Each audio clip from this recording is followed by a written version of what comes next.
ये यादव शक्ति पत्रिका है, इसके ऊपर 18 FIR का मैं जवाब दे चुका हूं, एक आधी नहीं, 18 FIR। इसी के नाम से हमको दारुसफा में विधायक निवास एलाट, 18 FIR मेरे ऊपर हुई इस पत्रिका के ऊपर जो मैं लिखता हूं। और पहली FIR कब हुई? पहली FIR 2014 में, जब माननीय स्मृति ईरानी जी मानव संसाधन मंत्री थी, तब उन्होंने लोकसभा और में बोला था कि एक मामूली सी पत्रिका, और कहीं पता नहीं कहां से वो महिषासुर को उठा लाई, और महिषासुर और दुर्गा का उन्होंने बोला है, वीडियो आप लोग सुनते होंगे, आज भी लोग चल रहा है। उसी के 5वें दिन मेरे ऊपर FIR हो गई थी, और सिलसिला शुरू हुआ तो 14, 15, 16, 3 साल में FIR तो बहुत हुई, लेकिन 18 का मुझे जवाब देना पड़ा, और वो सब आज कोई केस नहीं चल रहा है। हाँ, करना क्या पड़ा? हमको बहुत बड़ा बलिदान करना पड़ा। बलिदान ये करना पड़ा, मैं भी गवर्नमेंट एम्प्लॉई था, ग्रुप 2 का अधिकारी था, ADO AG आप जानते होंगे ब्लॉक में होता है, ADO पंचायत उसी समकक्ष का ADO। मैं उस पद पे तैनात था। 2014, 15, 16 तक तो हम झेल ले गए, क्योंकि यहाँ सरकार दूसरों की थी। लेकिन जब भाई इनकी सरकार आई 2017 में, तो मुझे नौकरी से इस्तीफा देना पड़ा, और इस्तीफा दे करके मैंने इसको बचाया। क्यों? मेरे साथियों ने कहा ये पत्रिका पूरे देश में जाती, 26 प्रांतों में, इससे जनजागृति होती है। मेरे साथियों ने कहा या तो आप पत्रिका चुन लीजिए या नौकरी चुन लीजिए। भाई 50-52 हज़ार रुपये मिलता था। उन्होंने, मेरे साथियों ने कहा कि रुपये से, उस रुपये से तो आपके परिवार का भला होता है, समाज का कोई भला नहीं करते हैं, जो आप खर्च कर देते वही कर देते हैं। लेकिन आप ये पत्रिका अगर बंद हो गई तो जो सामाजिक जागृति आ रही है वो नहीं आ पाएगी। तो हमने कहा ठीक है, हम नौकरी छोड़ने के लिए तैयार हैं। मैंने नौकरी छोड़ दिया, लेकिन इसको बचाया, और आज इसकी संख्या 25,000 है। 25,000 छप के पूरे प्रदेशों में जाती, 26 प्रांतों में। आपके चंदौसी में भी आती है, आपके ये मगन लाल भाई भी मंगवाते, बदायूं के और बुलंदशहर के प्रतिनिधि यहाँ मौजूद ही हैं। तो ये पत्रिका पूरे देश में जाती, मुझे नौकरी छोड़नी पड़ी, और नौकरी छोड़ करके हमने इसको बचाया, और बचाने से जो जनजागृति आ रही वो आज आप लोग देख ही रहे हैं। होता क्या है? होता ये है कि पहले बिंदु लेके चले थे, क्योंकि धागा वाले काफ़ी लोग हैं भाई, इस भवन के मालिक भी धागा वाले हैं, तो नहीं यहाँ मौजूद हैं तो बाहर तो सुन ही रहे होंगे कहीं। तो जानना जरूरी है। देखिए, हम किसी के घर अगर जाते हैं तो हम उसका धागा नहीं कटवा सकते, लेकिन ये मेरे बस में नहीं है। लेकिन हम उसके घर पानी, चाय, मिठाई कुछ न खाएं पिए, ये तो हमारे बस में है कि नहीं है? ये हमको नहीं करते हैं। तो भाई धागा तो नहीं कटवा सकते हैं, लेकिन बता तो सकते ही हैं। राजा बलि कौन थे? प्रहलाद के पिता का नाम था, जानते हैं भाई कोई? हिरण्याकश्यप। हिरण्याकश्यप के पुत्र का नाम प्रहलाद, और प्रहलाद के पुत्र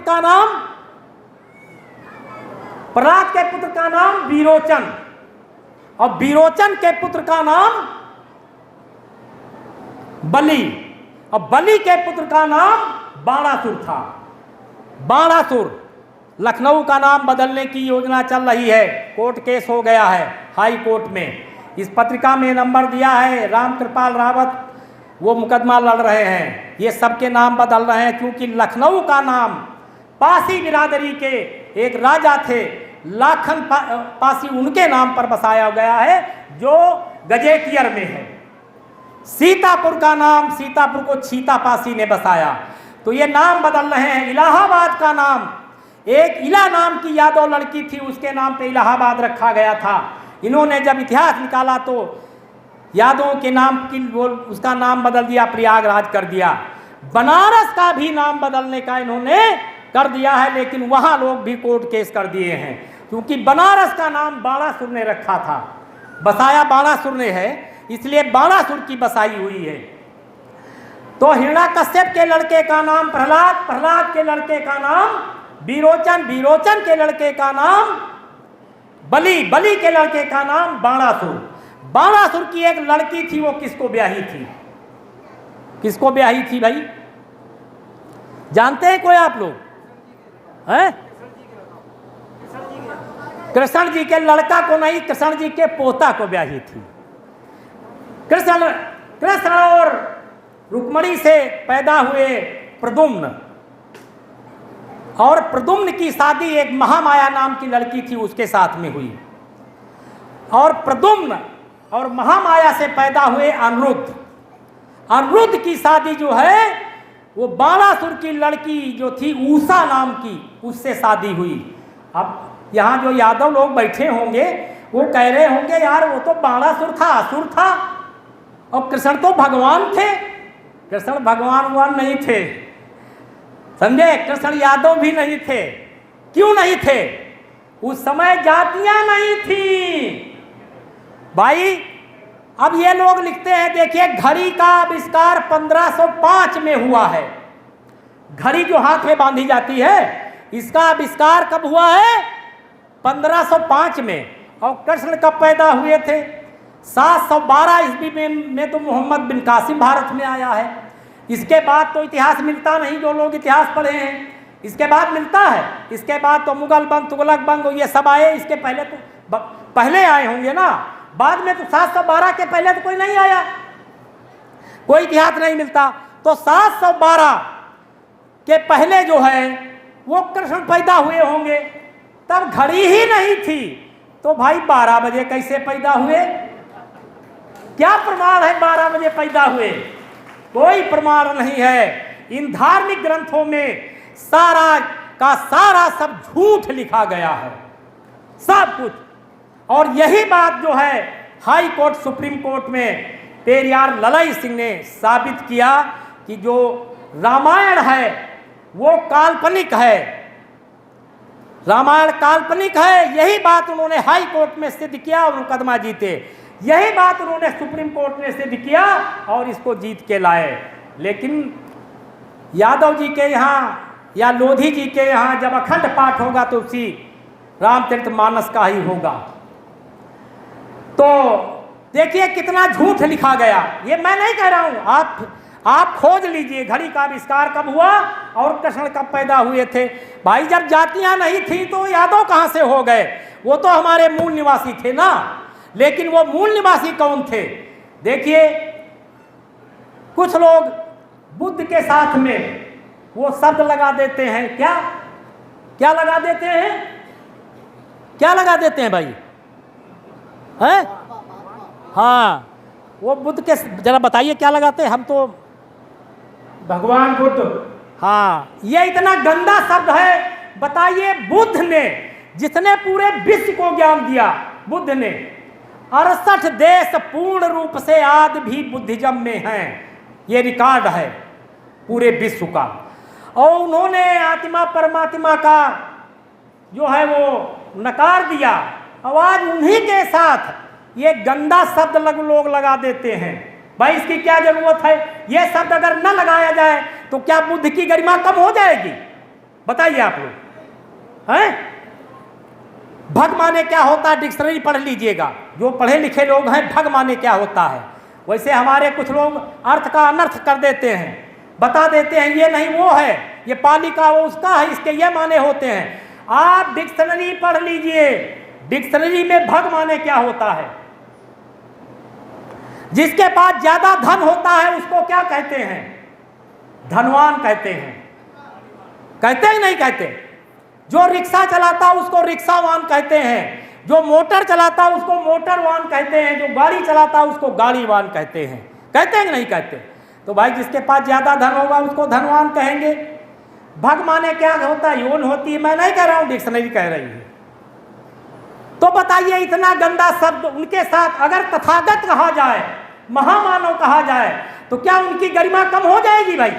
आप लोग बताइए, नहीं होगी ना। तो भाई हम उधर से टूटे हैं, एक उनसे ब्रह्मा विष्णु महेश से, और लटक गए इधर। अरे उनके साथ क्या जरूरत है भाई? किसी देश में भारत को छोड़ के किसी देश में उनके नाम के साथ ये शब्द इस्तेमाल नहीं किया जाता है। भाई मैं तो इतना गंदा शब्द है, मैं तो इसकी परिभाषा, इस शब्द की परिभाषा जो भाई साहब संचालक जी बोल गए हैं, इस शब्द की परिभाषा आप अपने माँ बहन और बेटी के सामने परिभाषा इसकी नहीं बता सकते हैं। बताइए वो गंदा शब्द उनके साथ जोड़ा जा रहा है क्यों? हमारे लोग पढ़े कम हैं, वो सुनते ज़्यादा हैं, जो सुन लेते हैं वही करते हैं। उन्होंने कह दिया तो हमने भी कह दिया, वो कह रहे थे तो हम भी कह रहे हैं। भाई अपना दिमाग लगाइए। बुद्ध ने कहा है किसी बात को इसलिए मत मानिए कि वो किसी धार्मिक ग्रंथ में लिखी हुई है। उन्होंने कहा है किसी बात को इसलिए सत्य मत मानिए कि उसको किसी महापुरुष ने कहा है। उन्होंने यहाँ तक कहा है कि अगर मैं भी कुछ कह रहा हूँ उसको भी सत्य मत मानिए, उसको अपने दिमाग की कसौटी पर कसिए, यदि वो कसने में खरी उतरती है तो मानिए, अन्यथा मत मानिए। बताइए आज 68 देश पूरे विश्व में धम्म के देश हैं और हमारी संख्या कहने को 85 है, लेकिन आज हम चक्कर में किसके पड़े हैं? उसी शब्द के चक्कर में पड़े हैं जिसको भी भैया ने लिया था। तो भाई वो जिनका नाम बाबा साहब ने 22 प्रतिज्ञाओं में दिया है, फिर उनमें इनमें अंतर क्या रह गया? कोई अंतर रहा? अरे ये शब्द हटा दीजिए। उन्होंने विश्व को ज्ञान दिया है भाई, खाली भारत को ज्ञान नहीं दिया है। लेकिन भारत के लोग अपना दिमाग नहीं लगाते हैं। भारत के लोग जो वो कह दिए वही मान लेते हैं। इसलिए मेरा ये सुझाव है उनके साथ यह गंदा शब्द नहीं लगना चाहिए। अरे वैसे ही पूरे इतना प्रकाश है उनके नाम में कि जितना प्रकाश सूर्य में है, समझे, उससे कम प्रकाश नहीं है। लेकिन फिर भी लोग पता नहीं क्यों। अंबेडकर बात रही। अंबेडकर बताइए, बात चल रही थी ये कि वो कृष्ण की पोती की शादी राजा बलि की पोती से उनका कृष्ण का पोता था, आपस में शादी हुई थी। तो दोनों रिश्तेदार हुए कि नहीं हुए? वो भाई लालजी सिंह के रिश्तेदार थे कि नहीं? मंत्री जी के रिश्तेदार हुए कि नहीं हुए? क्यों मंत्री जी रिश्तेदार हुए कि नहीं हुए भाई? तो जब इनके रिश्तेदार हुए भाई, जब तो वो असुर कहाँ से आ गए? कृष्ण कोई भगवान नहीं थे, कृष्ण असुर थे, कृष्ण मूल निवासी थे। देखिए आर्यों की पहचान होती है, वो काले नहीं होते। ये आपने आर्यों और अनार्यों की पहचान में पढ़ा होगा, बहुत से टीचर यहाँ हम बैठे होंगे, उन्होंने पढ़ा होगा। आर्यों की ये पहचान, वो काले नहीं होते हैं। क्यों भाई? वो गोरे होते हैं, उनकी पहचान अलग होती है।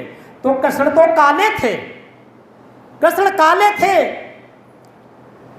काले आर्य काला हो ही नहीं सकता है। और कृष्ण की स्थिति क्या थी? कृष्ण यादव तो बाद में उनको लिखा गया भाई, जब जातियां नहीं थी। जातियां तो तब बनी है जब यहाँ पर आर्यों का पूर्ण रूप से कब्जा हो गया ना। इसके पहले जातियां तो नहीं थी, इसके पहले तो कबीले थे। इतिहास पढ़ के देख लीजिए। तो जब कबीले थे, उनको कृष्ण को भगवान क्यों बनाया गया? उस वर्ग ने सोचा कि ये इनकी बिरादरी वाले यादव लोग अपने को बहुत बड़ा वो धर्मात्मा मानते हैं। आपको बता दूं कि इस पत्रिका का नाम भी यादव शक्ति क्यों रखाया गया? मैंने नहीं रखा। मैंने पत्रिका निकाली थी विज्ञान शक्ति। मेरे यहाँ एक जिलाधिकारी आए थे, तो वो एससी वर्ग थे। कुछ एक अखबार निकालते थे, मेरी पत्नी के नाम से एक अखबार निकलता था विश्व में भारत साप्ताहिक। लिखता मैं था, क्योंकि मैं तो गवर्नमेंट में था, मैं तो अपने नाम से कुछ लिख नहीं सकता था। उस अखबार में हमने कुछ ऐसे शब्द लिखे उस जिसमें एक एसडीएम ने हमको तलब किया और बड़ा विवाद हुआ। विवाद के बाद डीएम साहब जो थे जिले के, वो अनुसूचित जात के थे। उन्होंने एलआईयू जांच कराई। जो अखबार में निकला था वो बात सही थी। उन्होंने मुझे तलब किया और वो उनका नाम था एस.के. पंजम साहब, अनुसूचित जात के थे। आज जो मैं यहाँ बोल रहा हूँ ये उन्हीं की देन है। उन्होंने मुझे बुलाया, मैं वहाँ एडीओ था जी, वो जिलाधिकारी थे, उनके सामने तो मैं जुगनू था ना, तलब किया। मैं डरते डरते पहुँचा, जाड़े में भी मेरे पसीना निकलने लगा था जब डीएम के सामने गया। खैर जो मेरी सोच थी वो नहीं। उन्होंने कहा तुम ये मैटर कहाँ से पाए हो? मैटर का मेरे पास प्रमाण था, मैंने मैटर दिया। मैटर ऊंचे लोगों का था, वो मैटर सही निकला। खैर वो तो बात खत्म हो गई। उन्होंने हमें बहुत बड़ा प्राश्रय दिया और उन्होंने हमको ललाई सिंह यादव की किताबें दिया। सोचतों पर धार्मिक डकैती, सोचतों पर राजनैतिक डकैती, ये ललाई सिंह की किताब है। सोचतों पर सामाजिक डकैती, बताइए ये किताबें हैं उनकी। ये किताबें हमको पढ़ने को दिया। आर्यों का नैतिक पोल प्रकाश हमको पढ़ने को दिया और कहा इनको पढ़ने को पढ़ के बताइएगा। जब हमने पढ़ा, उन्होंने 1 महीने बाद हमारा इंटरव्यू लिया। कहीं क्या पढ़ा? हम भाई डीएम का इतना बड़ा डर। मैंने सारी किताबें रट डाली और रटने के बाद हमने कहा सर जो पूछिए मैं वो बताऊंगा। एक एक किताब उन्होंने हमसे पूछा, मैंने सब बताया क्या इसमें दिया है। उन्होंने कहा ठीक है। वो हमसे कुछ लगाव रखने लगे और लगाव रखने के बाद हमने सोचा अखबार ने बड़ा विवाद खड़ा कर दिया। अखबार नहीं, मैं पत्रकारिता की कुछ लगन थी तो मैंने एक पत्रिका निकाली जिसका नाम था विज्ञान शक्ति। वो मेरे ज़िले से ट्रांसफ़र होकर वो यूपी गवर्नमेंट में सचिवालय गए। सचिवालय के बाद में हमारा उनका संबंध बना रहा, फिर दिल्ली पहुँचे। और वो पत्रिका जब मैंने विज्ञान शक्ति निकाली तो मैंने उनको भेजा। उन्होंने कहा क्यों यार तुम हमसे पूछते थे, क्यों नहीं पूछा हमसे, इससे क्या होगा? अगर तुमको पत्रिका निकालनी है तो ओबीसी शक्ति निकालिए। तो हमने कहा सर ओबीसी शक्ति निकालेंगे, किस लोहार बढ़ई गड़लिया को हम देने जाएंगे? पढ़ लो, क्यों पढ़ेगा? ओबीसी पढ़ते नहीं है, ओबीसी बहुत पीछे है। तो कहा हाँ ये तो बात सही है। तो उन्होंने कहा, फिर हमसे कहा कि ठीक है तुम यादव शक्ति निकालिए। तो हमने कहा सर जब मैं ही यादव नहीं हूँ तो यादव शक्ति निकाल के क्या करूँगा? तो उन्होंने कहा तुम दुनिया में जब तक रहोगे तब तक यादव माने जाओगे, मर जाओगे तब भी यादव जाने जाओगे। तो हमने कहा क्यों निकालें? तो उन्होंने बताया, कहा इस देश में सबसे ज़्यादा संख्या ओबीसी की है और ओबीसी में भी सबसे ज़्यादा संख्या सारे प्रांतों में यादव की है। और यादव जो है ओबीसी का इंजन है। जब इंजन कमजोर है तो डिब्बे कैसे खींच पाएगा? उन्होंने बताया कि इस देश में सबसे ज़्यादा ढोंगी और पाखंडी भी यादव है। हमारे साथ भाई यादव मंत्री जी बैठे, बुरा मत मानिएगा, ये मेरे शब्द नहीं हैं। उन्होंने कहा इस देश में सबसे ज़्यादा, आप तो हमारी विचार मंत्री जी तो हमारी विचारधारा के देखें, इनके हाथ में धागा नहीं है, समझे? क्या ये किसी से कम है? अगर कम होते जनता के दिलों में तो ये विधायक कैसे बनते, मंत्री कैसे बनते? लेकिन ये समझ रहे हैं कि क्या शरीर में होना चाहिए, क्या नहीं होना चाहिए। तो उन्होंने कहा सबसे ज़्यादा ढोंगी पाखंडी जो है वो यादव है। हम लोग जितना काम करते हैं और वो सब यादव रोक देता। कैसे रोक देता? उन्होंने कहा यादव जो है लाठी वाला माना जाता है, लाठी वाला, डंडा वाला माना जाता कि नहीं? तो लेकिन उसके डंडे में झंडा किसका लगा है? उसके डंडे में झंडा लगा है मनुवाद का, मतलब ब्राह्मणवाद का, यादव के डंडे में। और जो हम लोग कर रहे हैं जान जागृति का काम कर रहे हैं, बाबा साहेब को बता रहे हैं, ललाई सिंह को बता रहे हैं, पेरियार साहब को बता रहे हैं, यादव सब उस पर पानी फेर देता है। कैसे फेर देता है? उनको अगर कहीं यज्ञ कराना है, भागवत कराना है तो 1-2 यादवों को खड़ा कर देंगे, 2 यादवों को मुखिया बना दिया, अध्यक्ष बना दिया, ये काम तुमको करना है। और जब उन्होंने अध्यक्ष बना दिया तो भाई गौतम जी चंदा का है न दें, प्रजापति जी चंदा की हिम्मत है जो चंदा न दें, वो चंदा देंगे। गौतम जी, मगनलाल जी बगैर बेमन देंगे, कहेंगे अच्छा भैया तुम ले जाओ, समझो।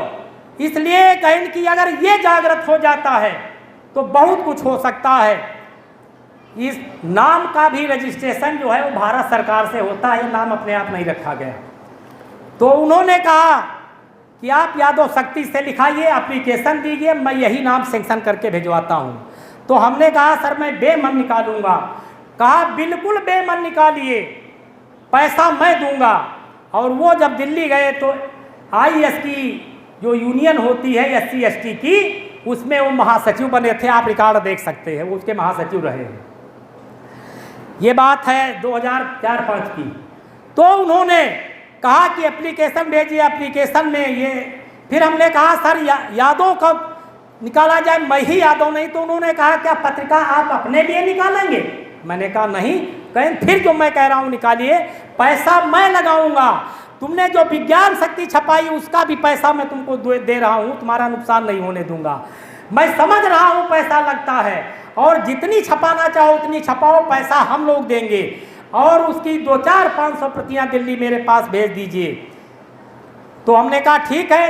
तो 1 साल तक, तब ये मासिक निकलती थी, 1 साल तक उन लोगों ने इसका पैसा दिया, हमको मोहरा बनाया, और 1 साल के बाद इसको हम संभाले हैं। तो आज जो ये पूरे देश में पढ़ी जा रही है, वो मेरी वजह से नहीं पढ़ी जा रही है, वो OBC नहीं, वो बल्कि हमारे जो SC ST के अधिकारी हैं उनकी वजह से ये पढ़ी जा रही है। क्योंकि ये तमिलनाडु जाती है, तमिलनाडु में मेरी कोई रिश्तेदारी नहीं, ये केरला जाती है, मेरी कोई रिश्तेदारी नहीं, ये केवल SC ST के जो बड़े अधिकारी हैं आज भी वो सहयोग करते हैं, और उन्हीं के वजह से ये पूरे देश में जा रही है। मेरा इसमें कोई श्रेय नहीं है। हाँ, लिखने का श्रेय मेरा जरूर है, इसके प्रचार प्रसार में मेरा कोई योगदान नहीं। वो आज भी भिजवा रहे हैं, आज भी सब कहीं जा रही है। उन्होंने एक बात और कही, कहीं कि देखिए यादव में खास बात यह है कि यादव 1 महीने पंडित जी का रोज पांव छूता रहे, और 1 महीने बाद उसको मालूम हो कि पंडित जी हमको बेवकूफ़ बना रहे थे, तो 1 महीने बाद उनके 2 लाठी मारेगा। उन्होंने कहा ब्राह्मणवाद से सीधे सीधे तौर पर टक्कर लेने की अगर क्षमता किसी में है तो वो यादवों में ही है। ये उनका कहना था जो अधिकारी थे, और हुआ भी ऐसा ही। इसके खिलाफ 18 FIR हुई, और अगर शायद इसका नाम मेरे साथ अगर SC ST के अधिकारी नहीं होते तो ये भी पत्रिका बंद हो गई होती, समझे। आज तो OBC के अधिकारी भी इसमें सपोर्ट कर रहे हैं। आपके जिले के वो अधिकारी कुछ हैं, वो यहाँ आए नहीं रहे हैं क्योंकि मैं आया हूँ, वो भी, उनका भी सपोर्ट है, और सब पत्रिकाएं अभी भिजवाया है उन्होंने। तो ये सब उन्हीं लोगों का प्रभाव है। मैंने नौकरी छोड़ दी। नौकरी जब मैं करता था तब भी जाता था अपने पैसे से, चाहे प्लेन का टिकट हो चाहे ट्रेन का टिकट हो, सब करता था। नौकरी जब छोड़ दी तो उन्हीं लोगों ने कहा जो आपको बुलाएगा वो आपको फर्स्ट क्लास का किराया देगा, प्लेन से बुलाएगा तो प्लेन का किराया देगा। भाई हम जब समाज का काम करते हैं तो सामाजिक काम तो करेंगे। हालांकि खेती बाड़ी बाप दादों की है, मैं कोई पैसा परिवार पे अपने नहीं पे करता हूँ। जो पैसा लगता है इसी में लगता है। ये किताबें छपती हैं, ये पेरियार ललाई सिंह का जीवन संघर्ष है। 2000 फोटो हमने, 2000 फोटो उन्हीं SC ST के जो अधिकारी हैं, बड़े अधिकारी, ये लेखपाल ग्राम सेवक सिपाही नहीं, बड़े अधिकारी, उनकी वजह से पैसा उन्होंने दिया, और 2000 फोटो हम पूरे देश में बंटवाए हैं उनकी वजह से। वो कहते हैं नाव मेरा गांव तेरा, पैसा उनका, फोटो हम बंटवाए हैं। तो ये 2000 फोटो जो हैं पूरे देश में बंटवाए गए, तब जाके आज ललाई सिंह की जयंती आज 309 जगह मनाई जा रही पूरे देश में। दूसरी बात, अंबेडकर का अगर कोई सही माने में उत्तराधिकारी है तो वो कौन है? वो है ललाई सिंह यादव। ललाई सिंह यादव वो उनके सच्चे उत्तराधिकारी हैं। कैसे? जब बाबा साहेब का देहांत हो गया 1956 में, तो इसके पहले उनकी 2 किताबें सरकार ने जब्त कर लिया था। कौन सी? पहली किताब थी जाति भेद का उच्छेद, पढ़ा होगा आपने। दूसरी किताब का नाम था सम्मान के लिए धर्म परिवर्तन करें। ये 2 किताबें बाबा साहेब के जीवित रहते सरकार ने जब्त कर लिया था। बाबा साहब मुकदमा तो नहीं लड़ पाए। पेरियार ललई सिंह ने अपनी जमीन बेच करके वो मुकदमा लड़ा और हाई कोर्ट से दोनों किताबें जो हैं वो जीता और जीत करके आज जनता में दोनों किताबें उपलब्ध हैं। अगर ललई सिंह न होते तो क्या वो दोनों किताबें कोई जीतता? क्या भारत में कोई अंबेडकरवादी नहीं था जो बाबा साहब की किताबों को जीत के लाता, मुकदमा लड़ता? तो भाई उनके असली उत्तराधिकारी कौन है?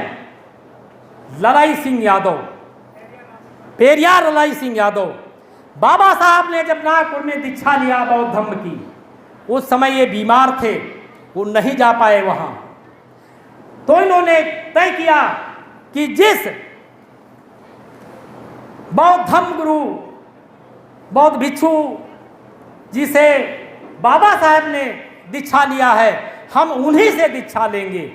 और उन्हीं से दीक्षा लिया, ये बात हमारे माननीय भंते जी हमसे बेहतर तरीके से जानते होंगे।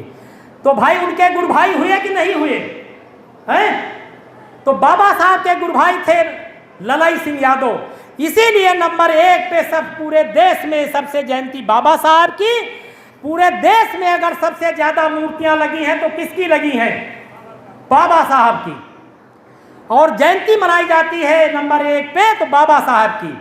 दूसरे नंबर पे अगर जयंती मनाई जाती है तो पेरियार ललई सिंह यादव की मनाई जाती है।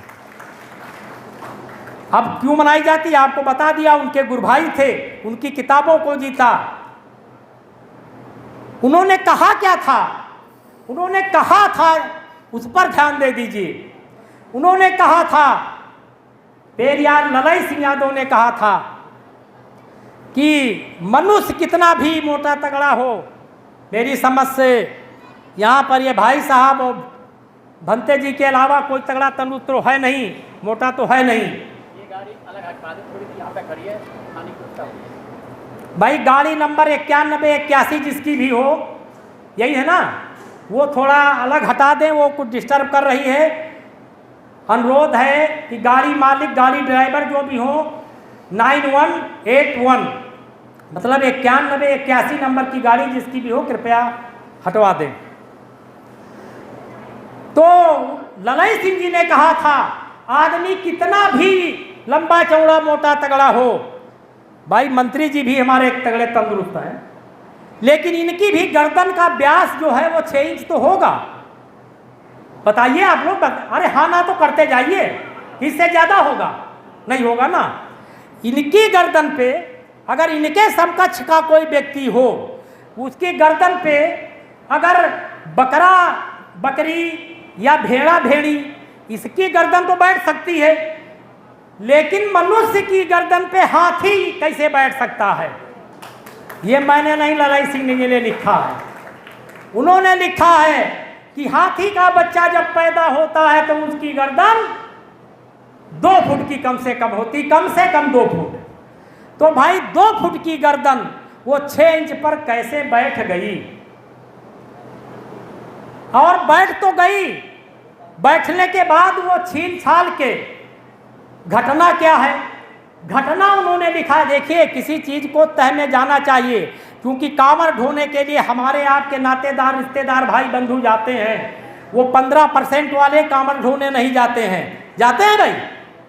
हमारे आपके गांव घर के रिश्तेदार वही जाते हैं, कांवर ढोते हैं। क्यों?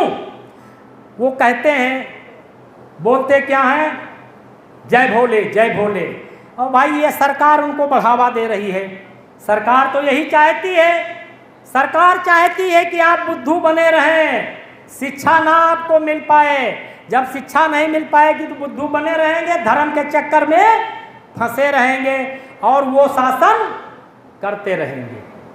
कहता हूँ जो यादव शक्ति पत्रिका के जिला प्रतिनिधि बुलंदशहर से चल के आए हैं माननीय मगन लाल गौतम जी, वो 70 लोगों को लेकर के इस कार्यक्रम में आए हैं। भाई मगन लाल जी अगर कहीं उपलब्ध हो तो आने का कष्ट करें।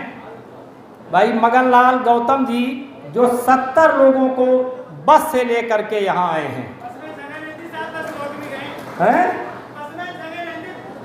हाँ बताइए, बस में जगह नहीं थी, लोग खड़े खड़े आए हैं क्योंकि स्कूल की बस थी। अच्छा, तो उनको मैं धन्यवाद देना चाहता हूँ। वो पत्नी का पोस्ट कार्ड, इन्होंने एक पोस्ट कार्ड इनके पास है जो पेरियार ललई सिंह यादव ने लिखा था इनको, और वो पोस्ट कार्ड लिखा था इनको 13/10/1984 को। ये पोस्ट कार्ड हमको प्राप्त करा रहे हैं, ये अगले अंक में पत्रिका के छपेगा। ये पोस्ट कार्ड इनकी तरफ से इनके नाम का है जो आया था। आए तो मेरे पास भी बहुत थे, लेकिन तब हम हिंदू थे। जब मेरे पास ललई सिंह यादव के पोस्ट कार्ड आते थे तब हम हिंदू थे, और हिंदू थे इसके माने क्या थे? मूर्ख थे। जो हिंदू, मैं ये नहीं कहता हूँ, हिंदू शब्द का अर्थ जो आप देखिए, ये फारसी का शब्द है, उसमें लिखा हुआ है हिंदू माने काला कलूटा, चोर और मूर्ख होता है। तो भाई तब हम हिंदू थे, और जब हिंदू थे तो हमको ये ज्ञान नहीं था, इसलिए हम वो पत्र संभाल कर नहीं रख पाए। बदायूं से आए हैं हमारे, उनको भी मैं धन्यवाद देना चाहता हूँ, माननीय भोजराज सिंह।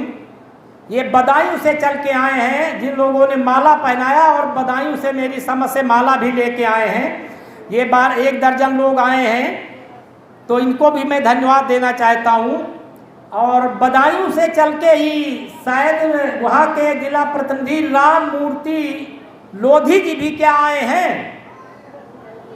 अगर वो आए हैं तो कृपया आने का कष्ट करें। यहाँ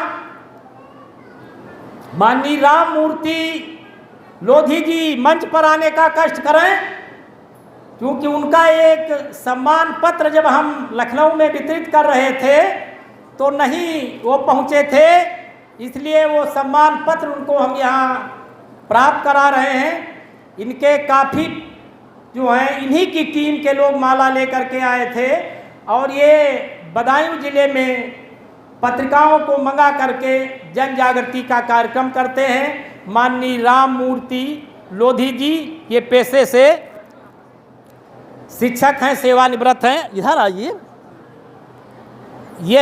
ये सम्मान पत्र आपको देना था, ये आप नहीं पहुंच पाए थे, तो ये हम लेके आए हैं, इसलिए आपको मंच पर याद किया गया। ये पत्रिका के आप प्रतिनिधि हैं, इसीलिए याद किया था।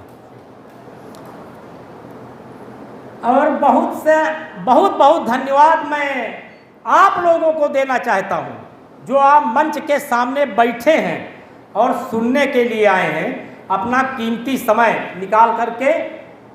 भाई सबके पास काम है, काम धाम छोड़ करके आज यहाँ आए हैं। पेरियार ललई सिंह यादव का नाम तो हमारे, देखिए पहले तो ये बता दें कि डीएनए रिपोर्ट के अनुसार, जो डीएनए रिपोर्ट आप लोग पढ़े होंगे 2021 की, डीएनए रिपोर्ट के अनुसार इस देश का ओबीसी, एससी, एसटी और माइनॉरिटी आपस में सगे भाई हैं।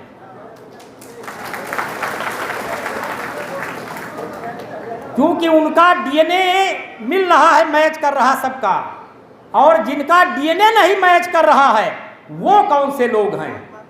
वो लोग हैं जिनसे ओबीसी के लोग अपने घरों में बुला करके गालियां सुनते हैं, शादी ब्याह कराते हैं। वो लोग, उन लोगों का मैं नाम नहीं लेना चाहता हूं, माननीय भंते जी ने कहा था भाई किसी का नाम मत लेना, तो ये वो लोग हैं जिनको बुला करके अपने घरों में संस्कृत में गालियां सुनते हैं। उनका डीएनए आप लोगों से नहीं मिलता, मतलब ओबीसी, एससी, एसटी, माइनॉरिटी से नहीं मिलता है। वो लोग हैं। रही जात की बात, तो ललई सिंह जी ने कहा था, पेरियार ललई सिंह जी ने कहा था कि जातियां, मनुष्यों में सिर्फ 3 जातियां होती हैं। कौन कौन सी? पहली होती है पुरुष, दूसरा होता है महिला, और तीसरा होता है नपुंसक मतलब हिजड़ा। ये ललई सिंह जी का कहना था कि 3 जातियां होती हैं, अहिर, गड़रिया, धोबी, धानु, चमार, पासी, ये जातियां नहीं हैं। ये तो हमको आपको अलग अलग करने का, हमारी आपकी ताकत को बांटने का एक फार्मूला उन्होंने अपना लिया, हमको आपको अलग करने का, हमारी आपकी ताकत को कम करने का। और जातियां किसमें होती हैं? मनुष्यों में जातियां नहीं होती, जातियां होती हैं जानवरों में। देखिए ज़्यादातर यहाँ किसान लोग मौजूद हैं, अगर आप गैया से बच्चा पाना चाहते हैं और उसका क्रॉस भैंसा से करा दें तो क्या बच्चा मिलेगा? अरे बताइए भाई, हाथ उठा के मिलेगा तो बताइए, हाँ मिलेगा, नहीं मिलेगा थोड़ा हिला दीजिए। नहीं मिलेगा। क्यों नहीं मिलेगा? अगर मान लीजिए गैया भी काली है और भैंसा भी काला है, तब भी नहीं मिलेगा। बताइए भाई, उसके भी पूंछ है, उसके भी पूंछ है, सींग है, सब कुछ है, तब भी नहीं मिलेगा। क्यों? उसकी जात अलग है। अगर आपको बकरी से बच्चा पाना है और उसका क्रॉस आप भेड़े से करा दें, भेड़ा समझते हैं आप लोग, भेड़ा से करा दें तो क्या बच्चा मिलेगा? नहीं मिलेगा। क्यों? उनकी जातियां अलग अलग हैं। ये कहना था पेरियार ललाई सिंह यादव का। आगे उन्होंने क्या कहा है? उन्होंने कहा है, लिखा है, उन्होंने लिखा है कि मनुष्यों में जिनको उन्होंने सबसे ऊंचे बनाया है, सबसे ऊंचा बनाया है, वो अपने को उन्होंने ऊंचा बना लिया। और उन्होंने जिनको सबसे नीचे बनाया है, भाई है नहीं नीचे, लेकिन उन्होंने नीचे किसको बनाया है? भाई कौन सी जात बिरादरी सबसे नीचे है? बोलिए, आप ही लोग बताइए, नजदीक हैं। अरे कौन सी बिरादरी सबसे नीच उनकी नजरों में है? वाल्मीकि, जिनको भंगी बोलते हैं, स्वीपर बोलते हैं, वही तो है ना। आप समझ लीजिए, आप सोचिए, मेरी बात को मानिएगा नहीं। एक स्वीपर बिरादरी का कोई व्यक्ति हो, स्वीपर बिरादरी का व्यक्ति, और जो सबसे ऊंचे जात के लोग अपने को मानते हैं, उनके समाज की लड़की हो, और अगर शादी ब्याह करा दीजिए, सब कुछ ठीक ठाक होगा, बच्चा होगा कि नहीं? बताइए भाई, होगा ना। तो भाई मनुष्यों में जात कहाँ रह गई? मनुष्यों में जात नहीं होती है। स्वीपर समाज की लड़की से यदि, अब बनते जी मैं क्षमा चाहता हूं, नाम तो कुछ लेना ही पड़ेगा, नहीं तो हमारे लोग समझ नहीं पाएंगे। भाई जो सबसे ऊंचा है, वो मैं नहीं कह रहा हूं, उनके ग्रंथ कह रहे हैं, और ये बोलना कोई जुर्म नहीं है। सबसे ऊंचा इस देश में ब्राह्मण अपने को मानता है कि नहीं मानता है? और उनमें भी सबसे ऊंचे वाजपेयी होते हैं। वाजपेयी बिरादरी क्या की लड़की हो, स्वीपर बिरादरी का लड़का हो, शादी करा दीजिए, बच्चा होगा कि नहीं होगा? होगा। तो भाई जात पात नहीं रहती। ललाई सिंह यादव ने यह प्रमाणित कर दिया कि मनुष्यों में जात पात नहीं होती। उन्होंने हर बात प्रमाणित तरीके से कही है। अब आइए, ललाई सिंह थे कौन? आपको बता दें, आज अंबेडकर के बाद में अगर किसी की जयंती पूरे देश में मनाई जाती है तो किसकी मनाई जाती है? वो पेरियार ललाई सिंह यादव की मनाई जाती है। क्यों मनाई जाती है? आज भी 309 जगह की सूचना पूरे, क्योंकि पत्रिका जो ये है यादव शक्ति, आपको एक और अनुरोध कर रहे हैं, यादव शक्ति पत्रिका बदायूं वालों ने 100 पीस मंगवाए थे, मात्र वहाँ पे स्टॉल पे लगा हुआ है। और जो लोग यहाँ आए हैं तो प्रसाद के रूप में थोड़ा बहुत एक पत्रिका जरूर ले लेंगे, कोई ज़्यादा कीमत की नहीं, 30 रुपये की उन्होंने मंगवाया था, तो वो जानकारी होती रहेगी। उस पर ललाई सिंह का चित्र भी छपा है, पेरियार रामास्वामी नायकर का भी चित्र छपा हुआ है, मात्र 30 रुपये की है। यहाँ कार्यक्रम में आए हैं भाई, कथा भागवत में जाते हैं, वहाँ प्रसाद मिलता है, रुपया चढ़ाते हैं तो प्रसाद मिलता है। तो यहाँ आप रुपया कोई चढ़वा नहीं रहा है, तो प्रसाद के रूप में उसी को ले लीजिएगा। और भी जो किताब स्टॉल लगाए हैं लोग, जो यहाँ पर स्टॉल लगा है, देखिए प्रसाद के रूप में आज ललाई सिंह का जन्मदिन है, तो कुछ न कुछ यहाँ से ले करके जरूर जाइएगा। कोई भी किताब ले जाइए, कुछ भी ले जाइए जो लोग लगाए हैं। अब आते हैं ललाई सिंह कहाँ के थे? ललई सिंह रहने वाला थे कठारा गांव के, ये कानपुर देहात में पड़ता है कठारा गांव, और अपने पिताजी के अकेले थे, और उनके पिताजी भी अपने पिताजी के अकेले पुत्र थे गज्जू सिंह, वो भी अपने पिताजी के अकेले थे। और उसके बाद उनके यहाँ ललई सिंह का जन्म हुआ 1 सितंबर 1911 को, आज 113 साल हो गए हैं। तो ललई सिंह शुरुआत कहाँ से हुई, कैसे हुई? देखिए, शुरुआत ऐसे होती है कि कठारा गांव में ब्राह्मणों की भी आबादी थी, और वहाँ पर रिवाज ये था, अब तो भाई वो चलने लगा है बफर सिस्टम खाने पीने में। पहले जब शादी ब्याह होता था तो बफर सिस्टम नहीं था, तो खाना कैसे पकता था? खाना घर की महिलाएं और कुछ पुरुष मिलके ही भोजन पकाते थे। महिलाएं सब पूड़ियाँ बेलने जाती थीं। तो ललई सिंह जब कमी समय के थे तो उनकी माताजी ब्राह्मण मोहल्ले में पूड़ियाँ बेलने गईं। पूड़ियाँ बुलौआ आता था, भाई पूड़ियाँ बेलवानी है, तो वो पूड़ियाँ बेलने गईं। तो वहाँ जब बेलने गई तो इनके साथ में इनकी एक बुआ थी, ललई सिंह की बुआ जी, गज्जू सिंह की बहन और इनकी पत्नी। वहाँ पर जब गई तो पहले से अहीर समाज की 2-3 महिलाएं वहाँ पूड़ियाँ बेल रही थीं, वो किनारे बैठी हुई। और ये जब गई तो वहाँ जो उनके समाज की महिलाएं थीं वो कहने लगी, अरे हटो, थोड़ा हटो, हिरनी आ गई। हिरनी मतलब, हिरनी का मतलब अहिरनी आ गई। तो वो खिसकने लगी। ये बात जब इनकी गज्जू सिंह की बहन ने देखा तो उसको खराब लगा, और खराब लगने के बाद वो चली आई और अपने घर बताया। घर से यहाँ गज्जू सिंह ने कहा तुरंत वापस ले आइए, और जितने भी अहीर समाज की महिलाएं पूड़ी बेल रही वो सबको बुला लाइए। तो वो गई, वहाँ पे जाके बताया कि दादा ने कहा है कि जितनी हमारे बिरादरी की महिलाएं पूड़ी बेलने यहाँ आई हैं सब लोग वापस चलें। तो सारी वापस चली आई।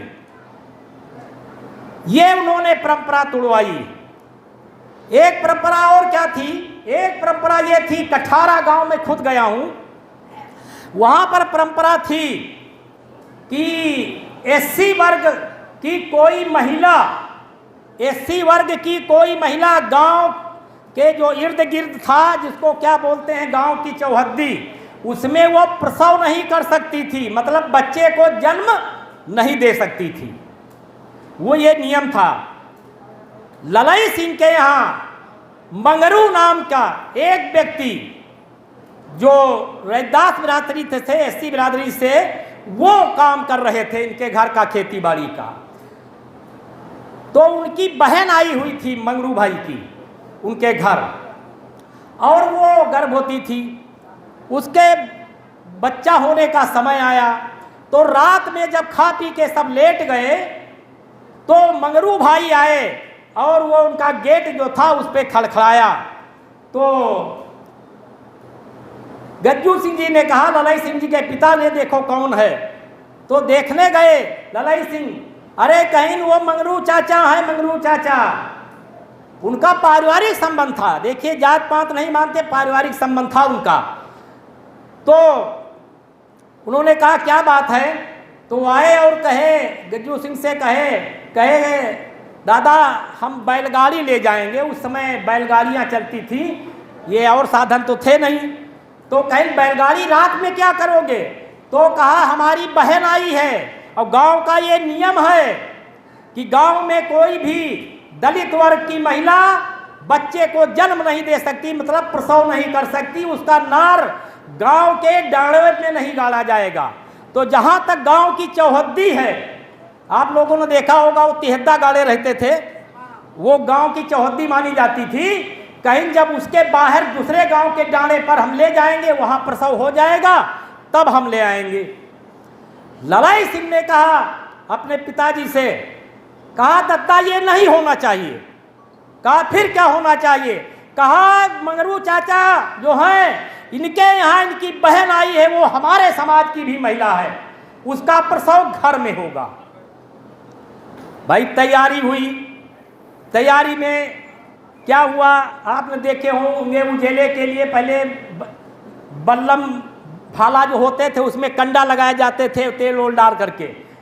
इकट्ठा हुआ, मोहल्ले में हाँक हुई, 15-20 लड़के तैयार हो गए और तैयार हो करके ललाई सिंह की माता जी गई, पिताजी गए, ललाई सिंह गए और जा करके मंगरू भाई के दरवाजे पर गए। और जब उजेला देखा जाते हुए तो मैं भी गांव में गया हूँ, क्योंकि इनका मकान थोड़ा किनारे था ललाई सिंह का और उनका मकान। देखिए इन्होंने परंपरा क्या बनाई थी, इन्होंने परंपरा ये बनाई थी दलित वर्ग के लोग दक्षिण दिशा में ही बसेंगे। क्यों? दक्षिणारी हवा बहुत कम चलती है। ये हमारे उन भाइयों की हवा से भी नफरत करते थे, मतलब वो हवा जो उनके लगे वो हमारे न लगे। बताओ कितनी विडंबना है।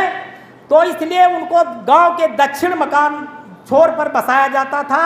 उनके सारे मकान आप लोगों ने देखा होगा कि गांव के दक्षिण छोर पर हैं और बीच से रास्ता था। बीच गांव में जो है इनके बाद उन ब्राह्मणों की बस्ती थी। तो जब ये 15-20 लोग कंडे में उजेला जलाते हुए गए तो कहा कि बात क्या है, बात क्या है। उन्होंने पता लगाया तो मालूम हुआ, कुछ लोगों ने कहा ये मंगरू के दरवाजे पर सब रुक गए हैं। तो कहा क्यों रुक गए हैं? उन्होंने पता लगाया कि मंगरू की बहन के बच्चा होने की संभावना है। तो गांव का ये नियम था कि बच्चा गांव में होगा नहीं, लेकिन ललाई सिंह जी ने इस परंपरा को तोड़वा दिया और सब वहाँ इकट्ठे हो गए। बाल का कांटा बाला भल्लम लेकर के सब मैं फौजदारी लड़ने के लिए कि हम लोग अगर कोई अटैक करेगा तो लड़ेंगे। फिर हुआ, ब्राह्मणों ने कहा देखा कि अरे ये तो जो है ये ललैया का पैदा होगा गांव में, यहाँ उत्पात मचा दीस। अब ऐसे नहीं, अब गांव के नियम तोड़ना पड़ेगा और इनसे भी मिल्लत रखनी पड़ेगी। तो वो ब्राह्मण लोग जो है ढोल मंजीरा लेके पहुंच गए, वहाँ भजन वजन अपने गाने लगे। थोड़ी देर में ललाई सिंह की माताजी निकली और कहा लड़के का जन्म हुआ है। तो ये परंपरा तोड़वाई पेरियार ललाई सिंह यादव ने। ललाई सिंह को आप लोग नहीं जानते हैं। सबसे बड़ी किताब इस देश की कौन है? सबसे बड़ी किताब जो है भारतीय संविधान है। आप लोगों को मालूम होगा कि भारतीय संविधान के नाम पर अभी झूठों की सरकार वहां पूर्ण बहुमत से बनने में रुक गई। ये किसकी बदौलत रुकी है? ये संविधान की बदौलत रुकी है। तो सबसे बड़ी किताब इस देश की संविधान है, जिसको बाबा साहब ने लिखा था। ये तो आप लोगों को मालूम ही होगा। और बाबा साहब ने उस संविधान में क्या लिखा है कि आप आज मीटिंग कर रहे हैं, वरना आप मीटिंग नहीं कर पाते। मगन लाल भाई जो हैं 70 आदमियों को लेके वहां से आ ही नहीं पाते। ये तो गले में यहाँ हड़िया बांधे होती, पाछे झाड़ू बांधे होती। भाई बुरा मत मानना, यही दशा थी ना। तो यही दशा थी, लेकिन ये अधिकार कैसे मिला? ये संविधान की बदौलत मिला। तो दूसरे नंबर की किताब कौन है भाई? दूसरे नंबर की किताब जो है वो ये है सच्ची रामायण। ये भारत में दूसरे नंबर की किताब है। क्यों है? क्योंकि इस देश का सबसे बड़ा न्यायालय जो है वो सुप्रीम कोर्ट है और सुप्रीम कोर्ट तक अभी तक कोई किताब नहीं पहुंची। अगर सुप्रीम कोर्ट में कोई किताब पहुंची है तो ये सच्ची रामायण पहुंची है। दूसरी किताब सुप्रीम कोर्ट नहीं पहुंची। और इसको पेरियार ललाई सिंह यादव ने हाई कोर्ट इलाहाबाद से जीता और जीतने के बाद ये सुप्रीम कोर्ट से भी जीता। तो भाई दूसरी किताब हुई कि नहीं हुई? लेकिन भाई लालजी सिंह यादव जो चंदौसी से आए हैं, इनके बिरादरी के लोग जब अखंड रामायण का पाठ कराते हैं तो किसका कराते हैं? वो काल्पनिक झूठी रामायण का, वो झूठी रामायण का कराते हैं। इसको वो जानते भी नहीं हैं। देखिए ललाई सिंह के बारे में हमारे SC वर्ग के भाई तो जानते हैं, लेकिन जिस बिरादरी में वो पैदा हुए थे, हालांकि जात बिरादरी मैं भी नहीं मानता हूँ, है ही नहीं कुछ। हम तो जब हिंदू थे तब हम यादव थे, भाई जब हम हिंदू होंगे तभी हम यादव होंगे और तभी आप जातियों में होंगे। अगर हिंदुत्व से बाहर निकल गए तो हमारी जात खत्म हो गई, हम इंसान हो गए। आज कहने को तो हम यादव हैं क्योंकि पैदा हुए हैं उसी बिरादरी में, और मर जाएंगे तब भी ये कहे जाएंगे कि वो यादव थे। लेकिन यादव हम तब थे जब हम हिंदू थे, अब हम हिंदू नहीं हैं तो यादव काहे के हैं।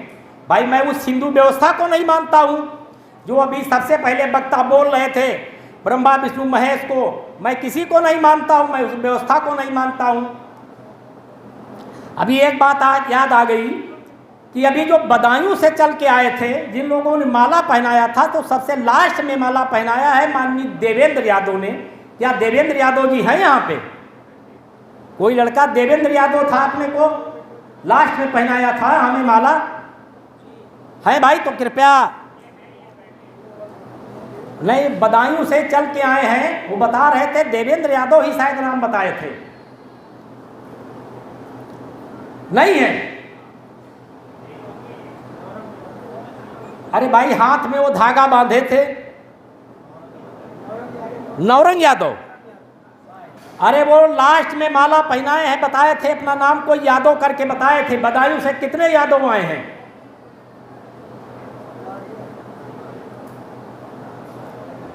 मैं इसलिए कह रहा हूं, देखिए मेरे भी कुछ सिद्धांत हैं।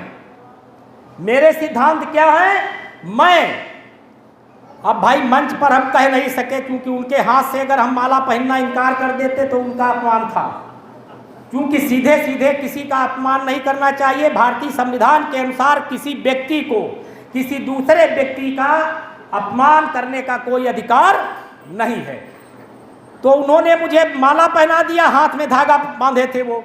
अब बताओ, उतनी देर से हम कह रहे हैं कि हे हमारा कहीं सर न दर्द करने लगे। हम जो हाथ में धागा बांधे होता है उसका कुछ छुआ खाते पीते नहीं है। तमाम रिश्तेदार इसी में हमसे नाराज हो गए। हाथ में जो धागा बांधा होता है उसका मैं कुछ नहीं लेता हूं। अब भाई क्या बताएं, इतने बड़े इस हाल के मालिक वो हमको बुद्ध की प्रतिमा दे गए, वो भी हाथ में धागा बांधे थे। अब भाई हम क्या कहें, ये समाज है, समाज में हम किसी का अपमान तो कर नहीं सकते हैं, लेकिन कह तो सकते ही हैं। अब वो बुद्ध की प्रतिमा थी इसलिए मैंने ले लिया क्योंकि मैं बुद्ध का अनुयायी हूँ। अगर किसी और की प्रतिमा होती तो शायद मैं नहीं लेता। एक बार चंदौसी आया था भाई लालजी सिंह के यहाँ और हमको वो प्रतिमा दी गई थी, वहाँ सम्मानित किया गया। तो बड़ी भारी प्रतिमा, हमने पूछा क्या है तो बताया राधा कृष्ण की प्रतिमा। हमने कहा नहीं लेंगे, नहीं लिया था। हम क्या करें उनको लेकर के? भाई मैं उस धर्म को मानता नहीं हूँ तो मैं क्या करूँगा लेकर के? तो मेरा इस भवन के माननीय मालिक से भी अनुरोध है कि वो धागा है क्या? ये ललई सिंह ने कहा था कि एन बद्धो बलि राजा दान वेंद्रो महाबला तेन ताम प्रतिबद्धाम रक्षे माचल माचल। उस धागा में क्या होता है? धागा का अर्थ ये होता है, मैंने तुम्हारा, जब वो बांधता है पुरोहित तो कहता है मैंने तुम्हारे दादा परदादा राजा बलि को इसी धागे से बांधा था और तुमको भी बांध रहा हूं, तुम भी मेरे बगैर एक कदम मत चलना, मत चलना, मत चलना। ये कहा था। राजा बलि कौन थे? अब बहुतों को तो ये भी नहीं मालूम होगा। जब ललई सिंह यादव को नहीं मालूम है लोगों को, तो राजा बलि का कैसे मालूम होगा राजा बलि कौन थे? पेरियार ललई सिंह ने तमाम सी किताबें लिखी हैं। उनकी पहली किताब जो है वो सिपाही की तबाही है और उस पर भी प्रतिबंध लग गया। पेरियार ललई सिंह को 4 पेंशन मिलती थी। मेरी समझ से भारत में किसी यादव को 4 पेंशन नहीं मिलती होंगी। 4 पेंशन मिलती थी। कौन कौन सी पेंशन थी? एक उनको पेंशन थी स्वतंत्रता संग्राम सेनानी प्रदेश की, दूसरी पेंशन थी स्वतंत्रता संग्राम सेनानी राष्ट्रीय स्तर की, तीसरी पेंशन थी उनको पुलिस की, मुरैना में भर्ती हुए थे। उसके बाद मिलिट्री की चौथी पेंशन मिलती थी, नेशनल मिलिट्री ग्वालियर, 4 पेंशन उनको मिलती थी। एक घटना उनके जीवन की बताते हैं जो 1946 की है। तब देश आज़ाद नहीं हुआ था, 15 अगस्त 47 के पहले की। उनके खिलाफ, क्योंकि वो स्वतंत्रता संग्राम सेनानी थे ललई सिंह यादव, तो उनके खिलाफ अंग्रेज सरकार ने वारंट जारी किया और वो वारंट पुलिस को भेजा गया।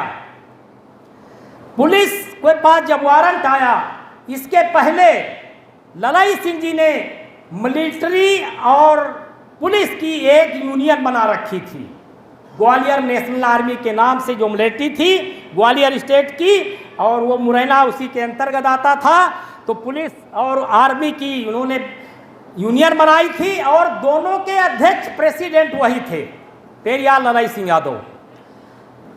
तो जब वारंट पुलिस के पास पहुंचा तो मिलिट्री वालों ने कहा, अगर किसी ने पेरियार ललई सिंह को हाथ लगाने की कोशिश की, अरेस्ट करने की कोशिश की, तो हम लोग गोली मार देंगे।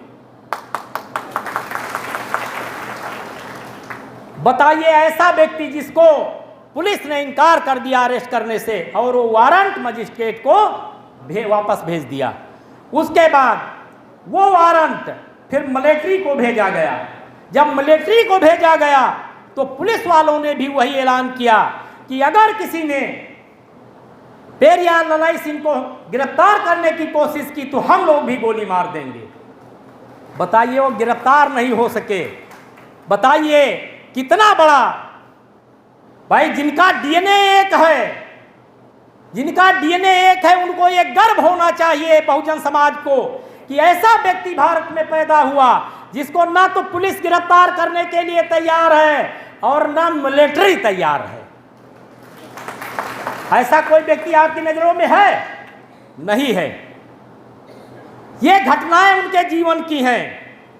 एक बार उनके चचेरे ताऊ, सगे ताऊ तो कोई थे नहीं, चचेरे ताऊ, उनके गांव के पड़ोस में एक नदी है, तो वहां पर जब इनके ताऊ जी स्नान करते थे तो रोज लोटा से वो जल चढ़ाते थे। किसको? सूर्य देवता को।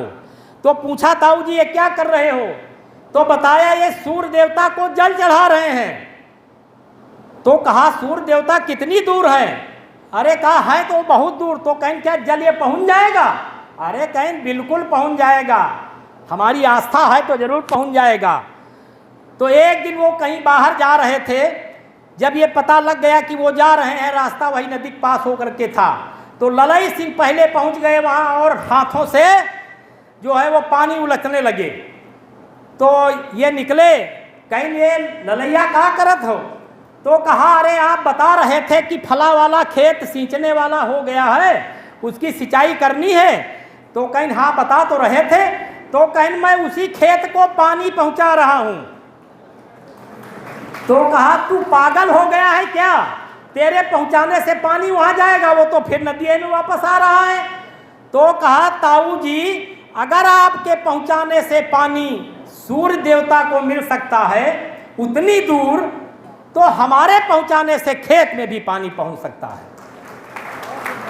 और अगर हमारा पानी खेत में नहीं पहुंचा तो आपका पानी भी सूरज को नहीं मिलता है। तो ये तर्क के साथ उन्होंने सब काटा। जो भी बात कही है पेरियार ललई सिंह यादव ने, वो तब तर्क के साथ कही है। बताइए, आज लोग अंबेडकरवादी हैं, बुद्धवादी हैं, लेकिन है कैसे? मूर्ति पर माला और विचारों पर ताला लगा हुआ है। मूर्ति पर माला तो चढ़ा देते हैं, लेकिन विचारों पर उनके ताला लगा हुआ है। भाई विचारों पर ताला क्या लगा हुआ है? वो अंबेडकर को मानते हैं, अंबेडकर की नहीं मानते हैं। अगर अंबेडकर की मानते तो आज ये 3.5% वालों की शासन सत्ता भारत पर नहीं होती, समझे? लेकिन बुद्धवादी जो लोग हैं वो बुद्ध को तो मानते हैं, लेकिन बुद्ध की नहीं मानते हैं। अगर बुद्ध की मानते होते तो आज वो शासन सत्ता में नहीं होते। तो भाई मेरा अनुरोध ये है कि आप मूर्ति पर माला तो चढ़ाइए, वो हम मना नहीं करते हैं, लेकिन विचारों पर ताला नहीं लगा होना चाहिए। विचारों पर ताला क्या है? आप मानते हैं होली दिवाली भी मनाते हैं, अम्बेडकरवादी भी हैं, तो ये कैसा अम्बेडकरवाद है? ये कैसा बुद्धिवाद है जो आप होली दिवाली मनाते हैं? ये सारे हिंदुओं के तीन व्रत और त्यौहार मनाते हैं, तो कैसे आप बुद्धिवादी और अम्बेडकरवादी हैं? भाई मेरी समझ से तो नहीं है। आप अपने को कहते रहिए, लेकिन है नहीं। अगर होते, आज देखते हैं, हालांकि यहाँ तो बहुत कम लोग हाथ में धागा बांधे हैं, और जो धागा बांधे हैं वो 100% ओबीसी वर्ग के होंगे, और उसमें ज़्यादातर यादव बिरादरी के होंगे जो लोग धागा बांधे हैं। क्योंकि मुझे जो माला पहनाया था वो भी कह रहा था मैं फला यादव हूँ, नाम तो याद नहीं रहा। वो भैया जो मूर्ति दे गए हैं वो भी यादव हैं। अब उनको ये मालूम नहीं है कि एक धागा होता क्या है। वो जो श्लोक पढ़ा गया उसके बारे में बता देता हूँ। ललई सिंह ने खोज के सब निकाला है। क्या निकाला है? एन बद्धो बलि राजा दान बेंद्रो महाबला, तेन त्वाम प्रतिमद्धाम रक्षे माचल माचल। मैंने तुम्हारे दादा परदादा राजा बलि को इसी धागे से बांधा था, तुमको भी बांध रहा हूं। तुम भी मेरे बगैर एक कदम आगे मत चलना, मत चलना, मत चलना। अब राजा बलि थे कौन? राजा बलि के बारे में आप लोगों को नहीं जानकारी होगी, 2 मिनट वो भी बता देते हैं। अरे आप लोग अम्बेडकरवादी हैं, लेकिन होली तो मनाते ही होंगे, क्योंकि नकली अम्बेडकरवादी हैं। असली अम्बेडकरवादी होली नहीं मनाता, असली बुद्धिवादी होली नहीं मनाता, दीपावली नहीं मनाता। समझे? मेरे घर में भी कुछ नहीं होता है भाई, क्योंकि हम असली हैं।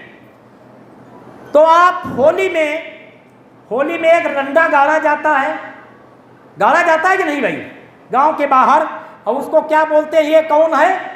उसको बोलते हैं ये प्रहलाद है। यही बताते हैं कि नहीं? और झूठी कहानियां बताई गई, लिखी गई। क्यों? लिखने वाले हमारे आपके लोग नहीं थे भाई। जब पढ़ने का अधिकार नहीं था तो पढ़ेंगे कहाँ से?